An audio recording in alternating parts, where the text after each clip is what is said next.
నమస్కారం. ఘంటారావానికి స్వాగతం. ముందుగా ప్రధాన అంశాలు. వందేళ్లకు ఉపయోగపడేలా భూభారతి ఉండాలన్న సీఎం. సామాన్యులకు సైతం అర్థమయ్యేలా పోర్టల్ ఉండాలని దిశానిర్దేశం.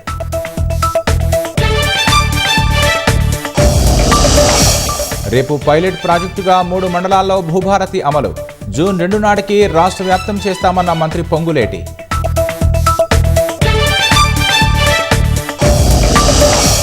రాష్ట్రంలో కీలక దశకు ఎస్సీ వర్గీకరణ అంశం.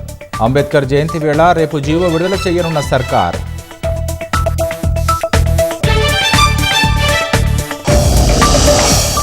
ఏపీలోని అనకాపల్లి జిల్లాలో పేలుడు దుర్ఘటనలో 8 మంది మృతి.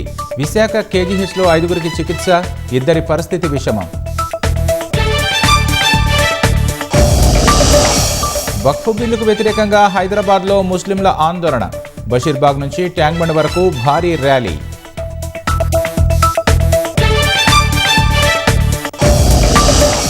ముర్షిదాబాద్ హింసాత్మక ఘటనల్లో 150 మంది అరెస్ట్. పారామిలిటరీ దళాలతో సమస్యాత్మక ప్రాంతాల్లో గస్తీ.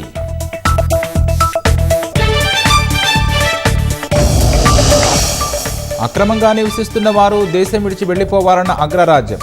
లేకుంటే జరిమానా, జైలు శిక్ష విధిస్తామని అమెరికా హెచ్చరిక.